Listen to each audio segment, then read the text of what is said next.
Let us work on another program which is counting the number of vowels which we have in a given word. So when it comes to counting the vowels, then we have to create one variable with the vowels, and there are five vowels. So we are going to create a list of all those five vowels. But make sure you are storing those vowels in the string format. So A, E, I, O, U I have created as in the list format in the vowel variable. Then this is the word which is coding Didi programming, in which I am going to count the number of vowels.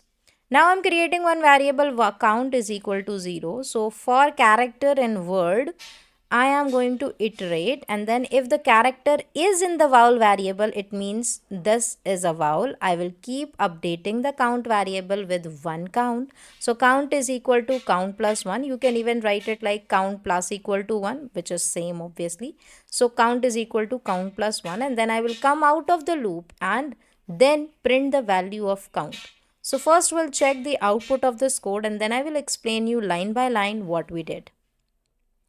So now I'm going to run it in the dedicated terminal, and the output that we have for this entire vowel counting is in total 7. There are 7 vowels in this word. Now let us go through the code line by line, how I did it, and next time how you can do it too. So simply what we have to do is we have the 7 in count variable. How it gets counted is because I have created a vowel variable. Let us understand it from very scratch. So we have to count vowels. Now in English, how many letters do we have? We have in total 26 letters. Out of 26 letters, we have 5 vowels only. So out of 26, we are going to work on 5 vowels, which is A, E, I, O, U. So 5 is very limited number, which is a lower value. And also notice one thing, that I have written everything in the lower case. The word is also in the lower case. The vowel variable also have all the characters in the lower case. Then I have created word which is input. You can even use an input function to take the value. Then I am creating count variable. Now what is count variable? Count variable is nothing, just a container for keeping a track. This initially, the count variable initially is empty. When I am saying 0, it means there is nothing in the count variable. Now I am iterating over the word which is given to us, which is coding Didi programming. For loop I am using for iteration. Now, when I am iterating, and how am I updating the count container? Understand it very carefully.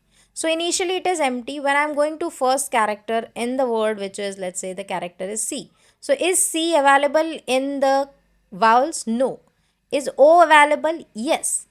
Is D available in the vowel? No. So what I will do basically, wherever my condition, if condition is gonna be true, which is in the case of O, I will keep on adding 1. It means 0 plus 1, 1. Then D is not a vowel, I is. So I will say 1 plus 1. Then again N is not, G is not, D is also not, I is. So I will add 1. Then D is also again not a vowel, but I is. So vowel space also will be counted. Then P is also not, O is. So wherever the vowel characters are found, it means the list elements are found, the if condition is giving true, therefore I am updating count variable with 1. It means I am adding 1 in it. Now I missed one character, which is G R A. In programming, we have A also, and A is also a vowel.